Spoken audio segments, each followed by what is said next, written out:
বহুদিন পর দেখলাম।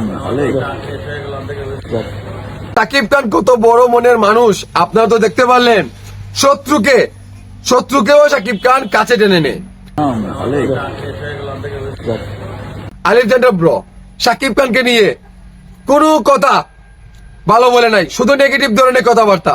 আর আজকে আপনারা তো দেখলেন শাকিব খান কত সুন্দর করে, কত আদর করে বুকে টেনে নিল। এই হচ্ছে শাকিব খান।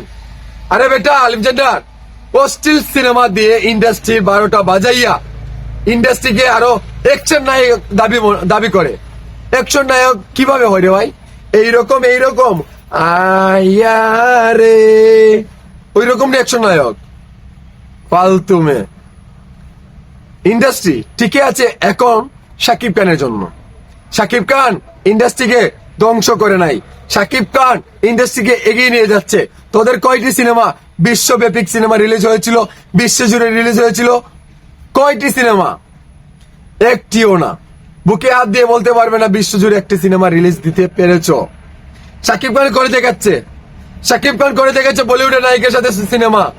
শাকিব খান দেখাইয়েছে আমেরিকার এক নায়িকার সাথে, কুটনগোবির সাথে। মানে প্রত্যেকটা জায়গাতে শাকিব খানের অবদান আছে। এখন ইন্ডাস্ট্রি শাকিব খানের জন্য এখন টিকে আছে। তোরা তো বেটা অশ্লীল সিনেমা দিয়ে ইন্ডাস্ট্রিকে কে দিয়েছো আরো 32 বছর আগে, আর এখন লাফালাফি বালাবালি করছো।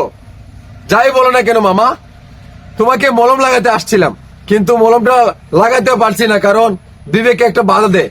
কারণ আমাদের শাকিব খান যদি এত কিছু সহ্য করতে পারে, তাহলে আমরা সাকিবিয়ানরা পারবো না কেন? এর জন্য এই বিষয়গুলো আর কথাগুলো বলতে চাচ্ছি না, আর তোমাকে মলম লাগানোর মতো কথাগুলো বলছি না। এখনো ঠিক হয়ে যাও। সিনিয়র আর্টিস্ট সিনিয়র ভাবে থাকো, সম্মান পেতে হলে সম্মান দিতে হয়। কিন্তু শাকিব খান তো একটা ওকে নিয়ে কি বলবো? শাকিব খানকে গালি দিলেও হাসে, মার দিলেও হাসে, সবকিছুতে হাসে, বুকে জড়িয়ে নে, শত্রুকে কাছে আনে, বন্ধুকেও কাছে আনে, মানে সবাইকে কাছে আনতে ভালোবাসে। এটাই হচ্ছে শাকিব খান। কারণ একজন বড় মাপের তারকা হতে হলে সবকিছু মেনটেন করতে হয়, সবকিছু বুঝতে হয়, শত্রুকেও কাছে রাখতে হয়, বন্ধুকেও কাছে রাখতে হয়, সবাইকে নিয়ে মিলেমিশে থাকতে হয়। শাকিব খান কাছ থেকে অনেক কিছু সিনিয়র আর্টিস্ট কিছু জিনিস শিখো ভাই। আলেকজান্ডার, আপনার তো সিনিয়র একজন আর্টিস্ট, শাকিব খানের কাছ থেকে কিছু জিনিস শিখো ভাই, কাজে লাগবে।